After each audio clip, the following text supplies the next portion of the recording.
જય શ્રી રામ. કેમ છો બધા? બધા મજામાં જશો? તો આપણે પહોંચી ગયા દુકાને, અને દુકાને ગયા તો કાકાએ સીપીયુ આપ્યું રિપેર કરવા માટે. સીપીયુ ખોલીને જોયું તો બહુ જ ધૂળ હતી અને વાગી ગયા હતા બપોરના 12. તો આપણે પછી નીકળી ગયા ઘરે જમવા માટે.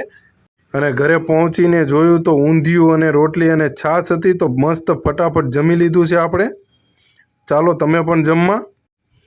અને મસ્તીનું જમીને પછી ઘરે ભાણિયાભાઈ આવ્યા હતા. તો ભાણિયાભાઈ સાથે રમતા હતા. આ જો ભાણિયાભાઈ રમે છે, જો એને પણ ઉતારવું છે. જો એને મેં કીધું થોડીક વાર રહેવા દે, આપણે પછી ઉતારશું. પછી પાછા આવી ગયા આપણે દુકાને. બધાને કોઈને ખબર નહોતી એમ બોર લઈને નીકળી ગયા. અને દુકાને આવીને પાછું ઓલું સીપીયુને ધૂળ બૂળ બધું સાફ કરીને પછી મૂક્યું એને. તો આ રિપેર કર્યું ત્યાં સાંજ પડી ગઈ. અને પછી આપણે ચાલ્યા ગયા ઘરે. તો ઘરે મસ્તીના ભજીયા બન્યા હતા. તો ચાલો તમે પણ ખાવા. પટ્ટીના હતા, મેથીના હતા. અને આપણે મસ્ત બેનને એ લોકો આવ્યા હતા, તો એની સાથે જમી લીધું. અને પછી આપણે સૂઈ ગયા. Bye bye, good night, take care, જય શ્રી રામ.